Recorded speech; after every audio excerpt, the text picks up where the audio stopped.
Hello, sir. How are you? Good, and you? All right. Everything good? You got a bunch of people in here, don't you? It's 1 for 6. Yes. Go back to work. Gotcha. Where are you working at? Where? Where? San Luis, Missouri. Missouri? Yes, sir. Gotcha. Okay. But I'm from Maryland. Okay. And right now, what we have is people saying, well, we have evidence. As attorneys, we know that that evidence has to be tested in court. And that is what due process really looks like. It's not just saying that somebody is MS-13. No evidence, huh, Jasmine? Well, let's finish this discussion and talk about the real reason why they want to deny evidence that is as plain as the nose on your face.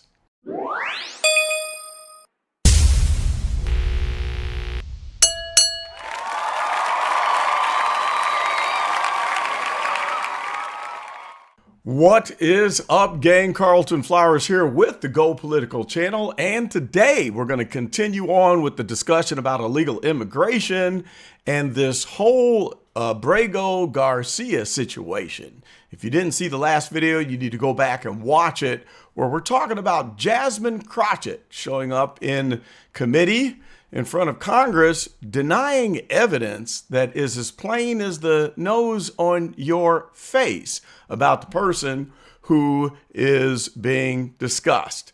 So we talked about Kilmore Abrego Garcia and how, well, even though he's got tattoos on his hand that show pictures representing MS-13, well, of course, that's not evidence that he's in a gang, and about the fact that he's an illegal immigrant, not a Maryland man, and associated with other people who are known MS-13 gang members. Well, that's not good enough evidence there. And forget the fact that he was abusing his wife, who did an interview and looked like she didn't want to say much about it. She was rather tight-lipped when she sat in an interview and they asked about how her husband treats her at home. Well, we won't talk about that either.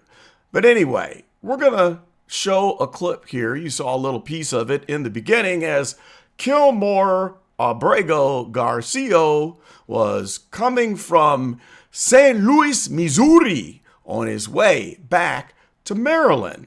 And we're going to pick up on a few things that we see in this stop. He was stopped for speeding. And of course, he wasn't charged. He wasn't given a ticket. They didn't even haul him in. Now, this is in 2022 when President Joe Biden was in power. And so, as I had mentioned before, it's interesting that people like me, when we get pulled over, we get a speeding ticket. If we don't have a driver's license, proof of insurance, a registration, or anything like that, we go straight to jail, but not Kilmore Abrego Garcia. So let's cut to that clip and watch this video, and then we'll talk more about whether or not there's any evidence at all that might point to the fact that this man is involved in some nefarious activities that are probably associated with a gang. So anyway, let's check out the clip and we'll come right back. Hello, sir. How are you? Good, and you? All right. Everything good? You got a bunch of people in here, don't you? It's 1 for 6. Yes. Go back to work. Gotcha. Where are you working at? Where? Where? San Luis, Missouri. Missouri? Yes, sir. Gotcha.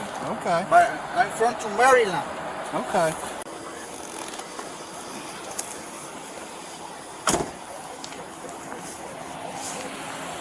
Come right over here. Okay.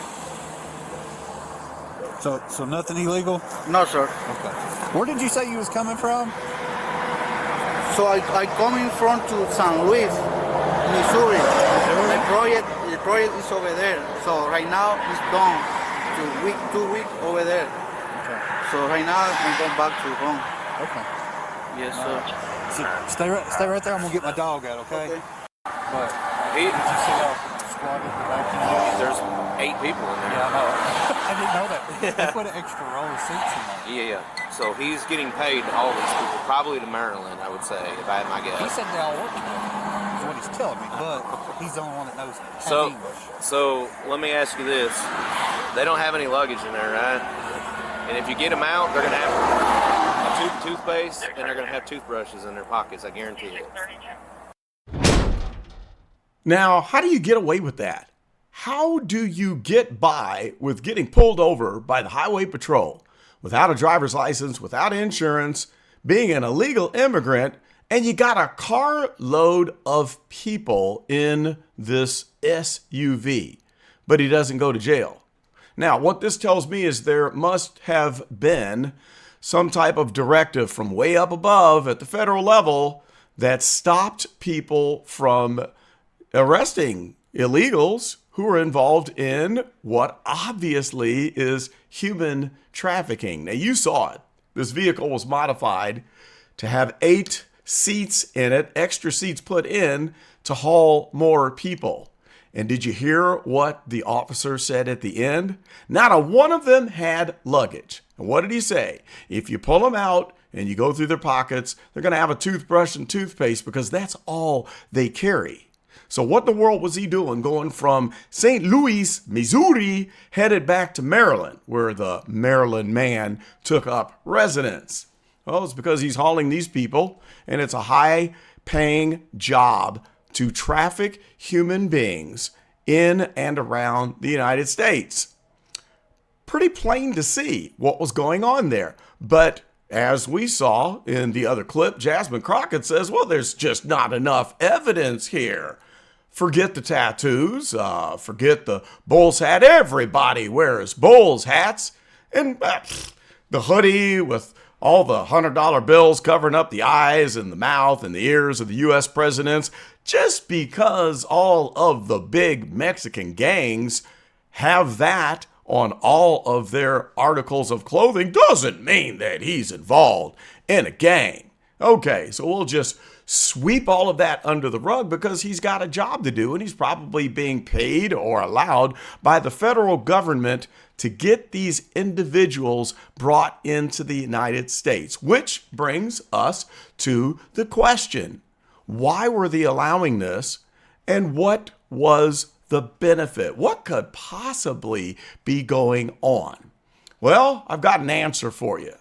So a lot of people were of the opinion or thought that the 20 million illegals were brought in to stack the votes, to get them voting in the presidential election. Now, we do know that over 1 million people did vote in the election that were illegals that had no business voting. But we also know that that is a felony offense. So you can go to jail for that. Okay? We also know that it takes a long time to get citizenship. So all of these illegals that have been flooded into the country, really, you can't flip an election. It would take 5 to 8 years before those people could get citizenship. Now, they use the whole due process thing. Don't deport them. They've got their rights by the Constitution to stay here until they get to sit before a judge and plead their case. But after 5 to 8 years of getting citizenship, these people could probably vote. But that's not something that could affect us in maybe the next couple of presidential elections. So then what would be the benefit? Well, I did a little digging and research and I found out what the benefit is. And that is the redistricting of the congressional map. That's right. When you have a census, you count citizens, you count people with green cards, people who are here legally, and you count illegal immigrants that are not documented. So when you pull that census and you got an extra 20 million people that are in states that are controlled by the Democrats, well, here's your benefit. You get to redistrict and they switch around, they change around, change the weight that is given to those districts that have surged in population. And that means more representatives in Congress. So you've got the, 400 and some odd representatives in the U.S. House. And then those are allocated based on population.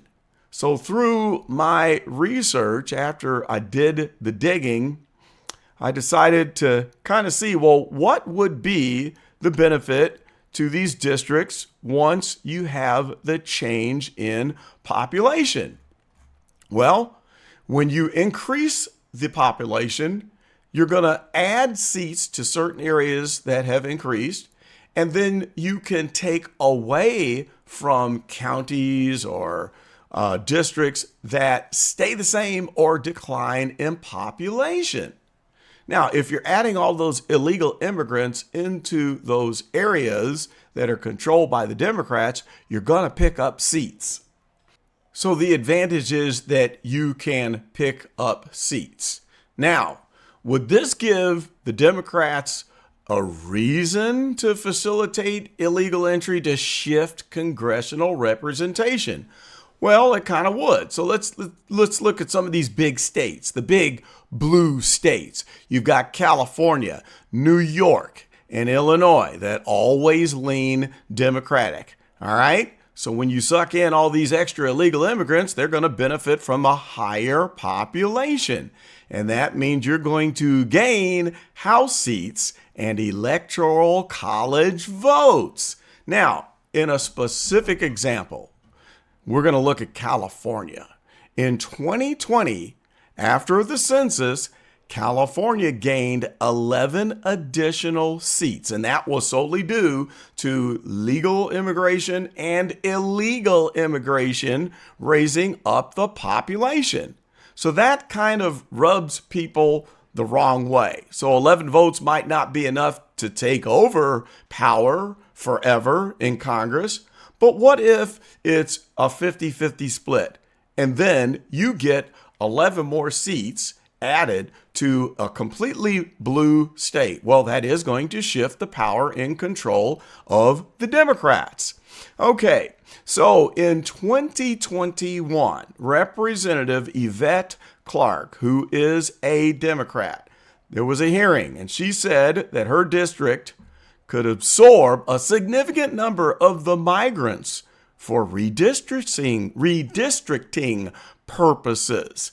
And then that is what fueled the claims of deliberate population padding. Pad the votes, pad the population so that you can get more representatives that will vote for measures that they want to pass. Okay, so then on the other side, some people say, well, no, it would take too long. It would take until 2030, 2032 to really boost those positions, those seats in the Congress from the 20 million that had just been drawn into the country in the last 4 years. And they're claiming, well, it's not going to make that big of a difference. But like I said, if you've got a 50-50 split, well, you're going to shift the control to the party that has the population of the illegal immigrants. Interesting. Now, in Texas, going back to 2020, Texas gained 2 seats because of illegal immigration, but then there were other states that actually had to decrease to make up for the extra 2 in Texas and the extra 11 in the state of California. And then I think there were a few seats gained in New York because, of course, New York you got the big sanctuary city of New York City. And then you've got to take away from those states that stayed the same or declined in population. So I think this is the reason why we see Jasmine Crockett and these other senators and representatives that would deny evidence that's plain as the nose on your face about these illegals. We don't want to put them in jail. We don't want to stop the human trafficking. We don't dare want to label them as being a member of a gang like MS-13 because that foils the whole plot to get these census numbers changed to shift the power to the blue states. Now, what are your thoughts? Do you think that just a few seats here and there, 11 in California, 2 in Texas, which was a good thing. I think it was like 3 or 4 in the state of New York. Do you think that that makes a significant difference?